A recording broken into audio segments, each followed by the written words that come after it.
Lake Monticello again, the old fisherman back with you another day. Beautiful day, February 19th.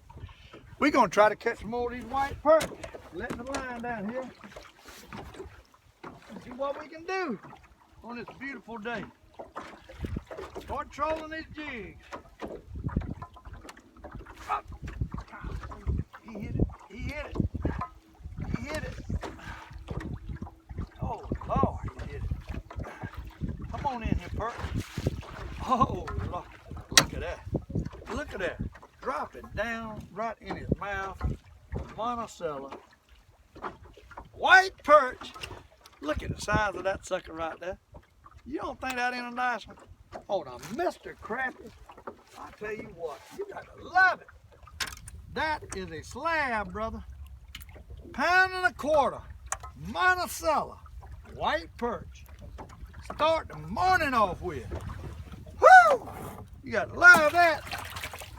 Old fisherman loves that kind of start. Man, sometimes though you catch one that fast, they quit. That's a bad sign. I used to go out on the lake and the first cast I'd catch a fish.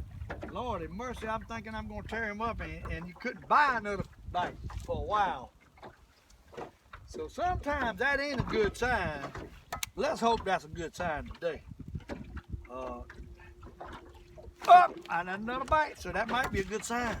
That might be a good sign. They might be out here today.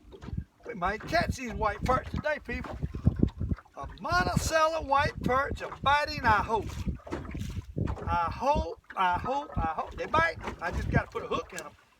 Might have to take it and cut half my jig off for the days over again. I did that the other week. And boy, I caught them on that half of it. They hitting every time I move. I think he's gonna flip my spoon now. Yes, there he is. Oh, Lord, what we got here. That's a pull on that one. What he is. Could be a nice fish. Could be a nice fish. Come on in here, boy. Come on in here, daddy. Oh, Lord. What I'm talking about, huh? I'm talking about a genuine Monticello white perch that's hooked up good here. Look at this. That is a beautiful white perch. People, look at this white perch here. You can't tell how big that fish is when I'm 10 foot away, but I had to bring him to the camera. That's what we're looking for. Hey, hey. Whoo! What a start that is. Two nice ones already. I'm wired. I am wired. I'm telling you, this fishing wires me up like I used to play baseball. I used to pitch. I get wired up like that pitcher. Man, my enthusiasm gets high, my fishing ability gets better, and I am focused. So we're gonna see what happens here. I'm wired right now. Of course, go for a few minutes without a bite, I get unwired. But you got to stay focused. Always got to stay focused. Do what Mr. Old Fisherman does. Just stay focused, talk yourself through them bad times. And boy, the good times is the next bite away. It's like that right now. The good times, the next bite away. And I mean, that is a good one. Woo! That is a good one. Oh, Lord. What have I got here? Got to be more than one or one big one. That joker's pulling all over the place. Hey, the old fisherman's having him a ball. Oh my goodness. Oh my. Huh? What? Look at the size of that white perch. Huh? That's Grandpa. And this one here's Mama. Lee. Woo! That's a whopper there, but that's a £1.5 perch right there. I'll guarantee you that is a £1.5 perch. All day, every day. This one here is his brother. He's almost a £1.5, £1.25. Lee, what a start, man. I'm wired. I'm wired. What a day this might be. Beautiful Sunday. I'm telling you, you can't beat this weather. February the 19th, little breeze, sun shining. Oh, it's supposed to be 70 degrees. And I've always said, hot weather ain't no good. Let's prove me wrong right here today. Prove old fishermen wrong. That you can catch them on a pretty day. Oh, Lord. I'll tell you. That's a good start right there. That's a good perch right there. I hope I can stay on them. I know I can't. There ain't no way you're going to stay on that. But we're going to try. Man. That sucker. Them was some nice perch. Hey, hey. Pound and a quarter, pound and a half. Man, that's almost 3 pounds of fish coming up that in one lick. I mean, oh Lord, I was showing them off in the camera. I probably got pushed off my spot. Lord have mercy, I had to show them off. Them was some good ones. Man, knock on the boat, bring them to me. Come on here, perch. Dad is on the lake.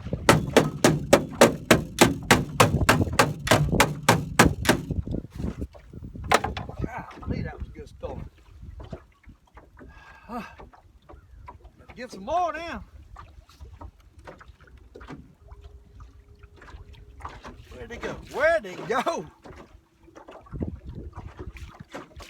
I pulled off of apparently while I was showing you them fish. The wind is blowing, so it's got me pulling pretty hard. I don't care. I had to talk to you about them fish. We'll get back on them. They're around here. I know they're around here now. Man, that was a nice perch. There you go. Coming back to me. Oh Lord. One got off and another little bitty one. The big one got off. I had 2 perch. The big one got off. Then got a loony fish here. I had a big one on there with him. He got off. That happens sometimes, you know. That happens. Deal with it. Go on. Loony got him. All right. Drop it back down. Lake Monticello. Mid-February. Hey, daytime flying. It'll be time to go on summer vacation before you blink your eye. Hey, day. Old fishermen won't be making no videos then. I'll be laying up by the Myrtle Beach by the sea. I've got to take my wife to the beach every year. Get her little beach fix. Because that's a while off. So we can make several videos for then. Hey, uh-oh. Uh-oh.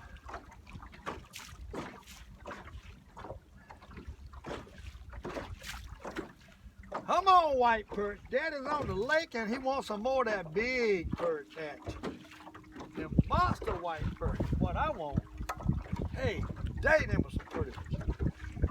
Man, I'd love to get in a batch, catch about 40 like that. Them big fish. Them fillet white perch, that buddy. Fillet white perch. All right, where you at? I know you're here. There he is. Oh Lord, I missed it. Come on, white perch. Get that thing. Get that thing. There he is. There he is. There he is. There he is. Monticello white perch. Come on in here. The old fisherman loving life. Ain't nothing like it. That's nice. Ain't nothing wrong with that one. I'll take him too. Uh-oh, spitting up shad. That's what we want. That's what we want. We want a spitting up shad. You see this shad in his mouth? Look at that. The shad right there in his mouth. Look at that. He got him, ain't he? They feeding. They feeding people. That's what we want. Feeding fish. Feeding fish are hungry. That's right. Eating fish. I try to take Saturdays off. I don't come up here on Saturdays. Too many people. So I try not to come on Saturday. Sometimes I want to, but I don't come. And I do better better if I don't come on Saturday. But then now, February 17th. What did I say, 19th? I forgot what day it is. Well, I tell you, when you get retired, 19th, you get retired. It's funny how you got to focus on what day it is sometimes when you don't have to go to work. All the days start blending together. It's amazing. I guarantee you working, you know what day it is when you're gonna get off. You taking note of what day is Friday. But when you're retired, it's funny how it's different. You know, some days I say to my wife, man, that week's flying by, and I'll be 2 days off. Boy, that's I don't know if that's old age or just not focusing on what days it is. I hate to say that, but that's true. You get fishing every day, everything starts blending together. Blending together. But now, when I first started, always catching pretty good, seems like. Then they always start slowing up. I think, and I hate to say it, and I've said it before, I think Mr. Looney's got a lot to do with that. I think when I start catching fish, there ain't no doubt they swimming under my boat. And when I start catching fish, they get to swimming under my boat. Them perch see them birds swimming, they go. They leave here. So I kind of believe if old Looney wasn't here to aggravate me, I'd be catching a whole lot of more fish. What it is, they swimming, diving down. I see them 20-something foot. Well, I'm in 40-something foot of water. Them perch can see them birds swimming by. Number one, after a while, they can put 2 and 2 together and know them birds is up under my boat and there's a fisherman up here. Number two, they're scared of the birds. So I really believe it's starting happening more and more. The more birds I get around me, the more they spook my fish off, especially when they start coming a little bit shallower. The 68 foot out there, deep perch, it doesn't bother them as bad, but these 40-foot range perch, it really bothers them. And I don't see them now. And Looney's been swimming under the boat right there. Ever so often, one to go down, swim to the other side of the boat, and the other one to swim back over to this side of the boat. So they're circling under my boat, looking for a fish that I've thrown out. And that, I believe, running my fish off in this lake. As soon as I pull them in, them birds push them out. And so I got to move around to get back on that school of fish again that's been pushed right over yonder, right over there, away from these doggone birds. And I'm convinced of that. It happens every day now. Now that these birds are really getting under me. That's what's happening. I don't think the fish is moving through. I think they're being run off.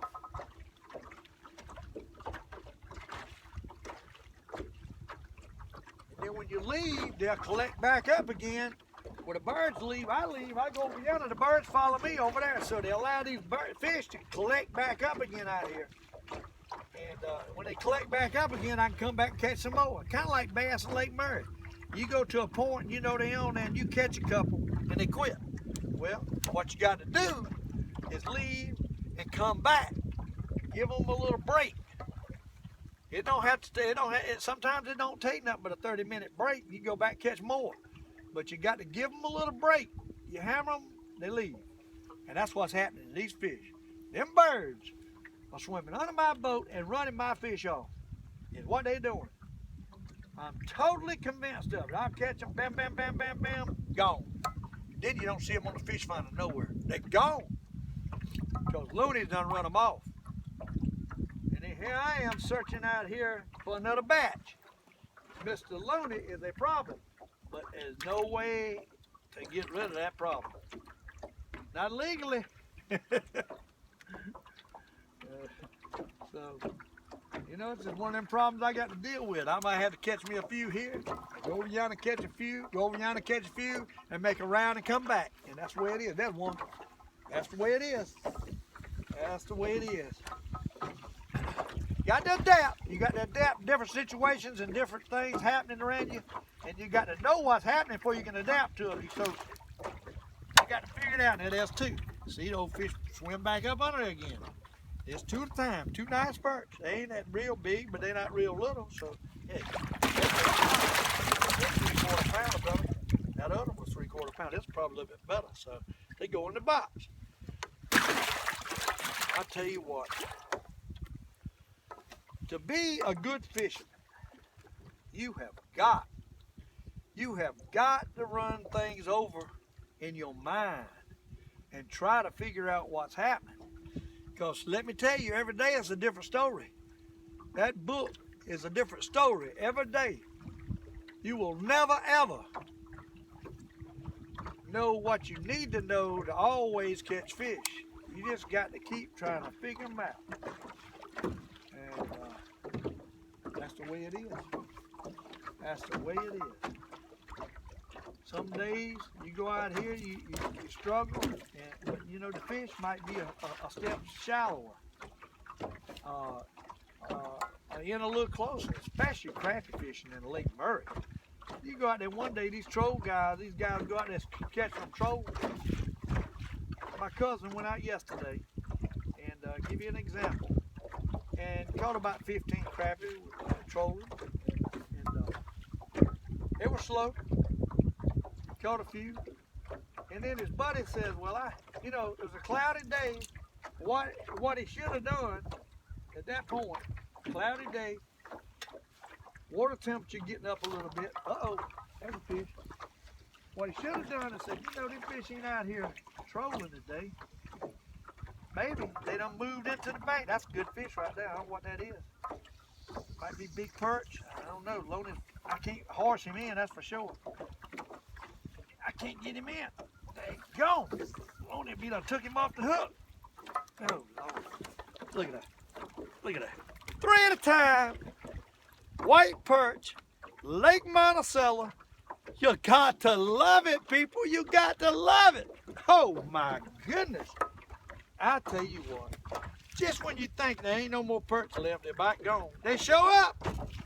3 at a time. Monticello perch. Golly, last week I couldn't catch 2 at a time. Now all of a sudden I'm catching 3 at a time. I do not understand it. But go back to my story. If you're out there trolling in Lake Murray for crappies, and you're not catching many, then you need to rethink things, especially on a cloudy day.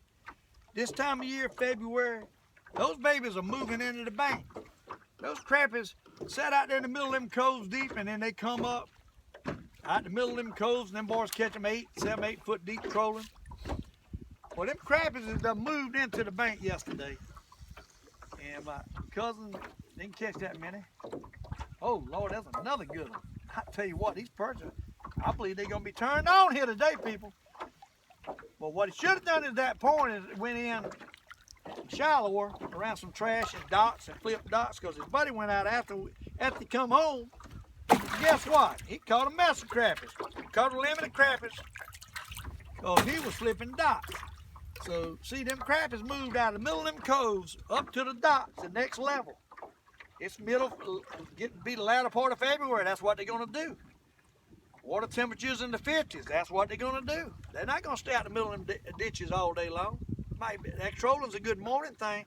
When them crappies move on up during the day and the evening, and it's been warm and cloudy too, you can count on they're gonna be shallow. You can count on it. So what you should have done is pull them daggone trolling rods in and got some rods that, with a cork on it, or hey, when I'm crab fishing, I like a little tiny cork and a jig under it, throw up there around them docks, around some trash, and yo-yo it in. I like that. If the water's clear enough, you can catch them casting. And that's probably what that guy did yesterday. But he sent him a picture on his phone. He caught a big old mess of crabbies, wore them out after my cousin had been out there getting. Now he caught 15. That ain't bad for crabbies trolling. Not this day and time. But it's slow fishing anyhow. But that's the point I'm trying to make. Cloudy weather, clear water conditions, or dingy water conditions, not muddy water, just a little tint in it. Them fish are gonna come in. They're gonna come into the bank them kind of days, and that's what you got to figure them out. You got to make the move and change, and you got to figure them out. And that's what it takes. But when you set up with all them rods to troll, then you don't want to go in and shoot no docks. You got the people that likes to take one rod and shoot the docks, and that's me. That's my kind of fishing. And cast docks and cast the jigs, and you got people that likes to troll all them jigs and all them rods. Everybody's got their favorite thing to do. Like my favorite thing is right here with these white perch, because I got more action.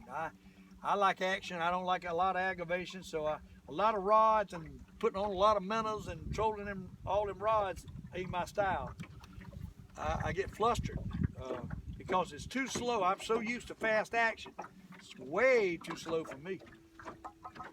It takes me, when I get through doing this and I decide I'm gonna go bass fishing and I'm putting on a rubber worm, I've got to wind myself down to be able to fish that rubber worm, buddy. When you fish a worm, the key is slow. Slow. Most people fish a rubber worm way too fast. Slow is the key. And believe it that you're gonna get that bite. That's the key. You gotta believe anytime that you're gonna get a bite if you fish with one rod. And if you fishing with 10 rods out the back of the boat, you just set them there and hope something happens. That's the difference. That's the, oh, there he is. There he is. Nothing. Lake Monticello, white perch on a beautiful, beautiful day. Beautiful, beautiful day, and he's a quality white perch. I tell you what, people, I can't get enough of it.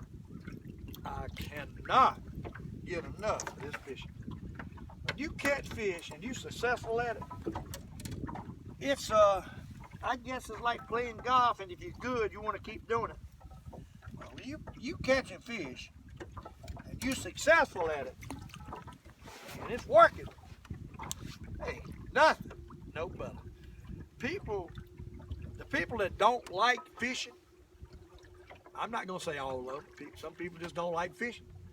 But the people that say they don't like fishing have never been in touch with fishing. And what I mean by that, you never have really been out there and catch them like this. Once you get this in your blood, it flows fish for a long time. You never get it out of your blood.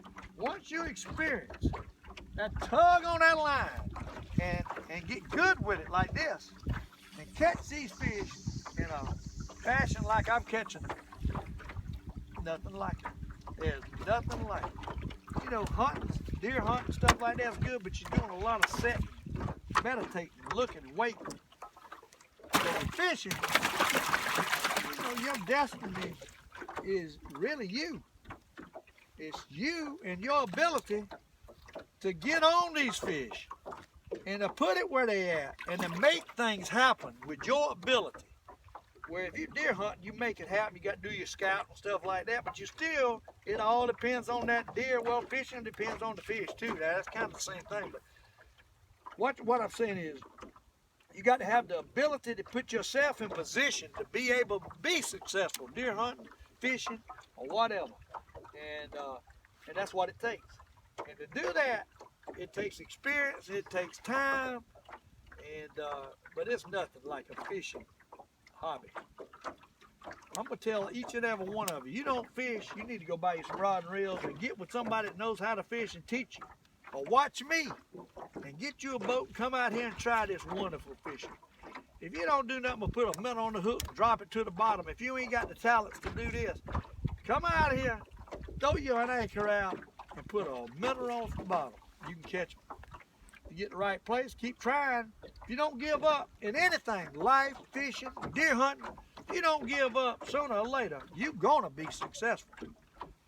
And that's my story for today and my advice for today. Don't give up, keep on going, put your nose to the wind, as I say, and enjoy your life, because it is short. It is short. And enjoy while you're here. And do what you want to do. If you like looking at TV, I guess look at TV. But I got to get up and be in nature. I love nature. I love being outdoors. I'm an outdoorsman. I was raised an outdoorsman, and I'll die an outdoorsman. And I love it, and I wouldn't trade it for anything else, because I don't know a lot of other stuff but outdoor stuff. But all I got to say is your passion. Follow your passion. If your passion's working, do it. If your passion's fishing, do it. If your passion is riding a bike, do it. On a motorcycle, whatever your passion is, do it. Enjoy yourself with the least amount of money spent as possible. And have the security in life and enjoy your life as it goes by so quick. So quick. And that's my story for the day, my advice for the day. Me and Looney, we just out here trying to catch another Monticello white perch on the place I love, the place I will always love, Lake Monticello. Ain't be long, I'm gonna be back over on Lake Murray, and I tell you right now, I'd be on Lake Murray right now. Wouldn't be for all these advanced tournaments. They've taken over Lake Murray. They allow it to happen, and it's happening. Common fishermen ain't got a chance. Ain't got a chance. I would love to be over there catching some of them largemouths in them ditches right now. But hey, I'm not fighting them 90-mile-an-hour bass boats knocking me out the water. I'll come over here where it's a little bit more peaceful. I'll come to Lake Monticello, which they have them over here too, but they ain't quite as bad as Lake Murray. My goodness, they just won't quit. Somebody's making some money in them bass tournaments. You can believe that. That's all we got. Every weekend. There was one out there yesterday, must have been 200 boats in. I never seen anything like it. And let me tell you, if you out there in the lake trying to, an average fella out there in the middle of a cove trying to fish, they will come by you 70 miles an hour and could care less. No manners whatsoever. All they got in their mind is they might win something in a bass tournament. They could care less about their fellow fishermen. And that's sad. They're so focused on what they might can do for themselves, they don't have no courtesy toward their fellow fishermen. They'll run over you. It scares you to be out there with all them bass boats going that fast.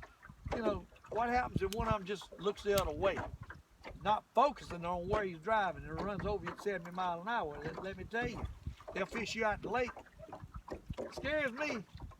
So a man in a John boat like this has got to watch himself. He's got to watch himself on Lake Murray on Saturday. Best not go on Saturday if you don't have to. But people work. They got them a little John boat. They want to go out and catch a couple of fish with them bass boats. The waves will knock you out in the water. They're constantly running by you all day long. I can't take it. That's why I don't fish on Saturday hardly no more. Once in a blue moon I will. That's why I don't fish Lake Murray no more like I used to. But enough about that. I'll have these bass guys on me now. You need to have some courtesy. If you're going to fish a bass tournament and you see a poor fella up there trying to do his little weekend thing, that lake ain't about what you're doing. That lake's about everybody. So let him have some courtesy about you. These young guys don't. In the olden days, you done a fella like that, that man would shoot you. Them old codgers, they didn't put up no stuff like that. But nowadays, they run over you. You can't say nothing to them because they're coming by you 90 miles an hour and they gone. You'll never see them again. Then their buddies coming right behind them 90 miles an hour and they gone. The problem with them fellas, most of them, they fish too fast. They overfish the fish. They go buy the fish. Half of them ain't got a clue. They just got money enough to buy them a big boat and they want to be in a competition. Half of them don't even deserve to be out there. But hey, that's the way they get that's the way them guys that puts on them tournaments to make their money. All them wannabes, a lot of wannabes. You got a few people out there know what they're doing. Most of them, they couldn't win a bass tournament in a fish pond full of bass. All they know how to do is they got money enough to buy them a big boat and go fast. Spend $100 on gas doing a bass tournament. But enough about that. I'm catching a couple more fish. I'm gonna let you go. We caught a few perch. I got them talking again, and guess what happened? Same old thing. Lost my focus. And so I'm running around here talking about bass boats and not catching any fish. One day I'm gonna learn to keep my mouth shut and just fish and focus. And we catch a lot more fish. I got way off again. It's like I always do. 55 foot of water, and I was catching fish in 45 foot. And I'm over here at 55 foot for some reason. Talking about a bass tournament. Oh gosh. But anyhow, I'm gonna let you go. I'll get back with you in a minute, another video. Glad y'all could join me. Steve Comalander, Lake Monticello.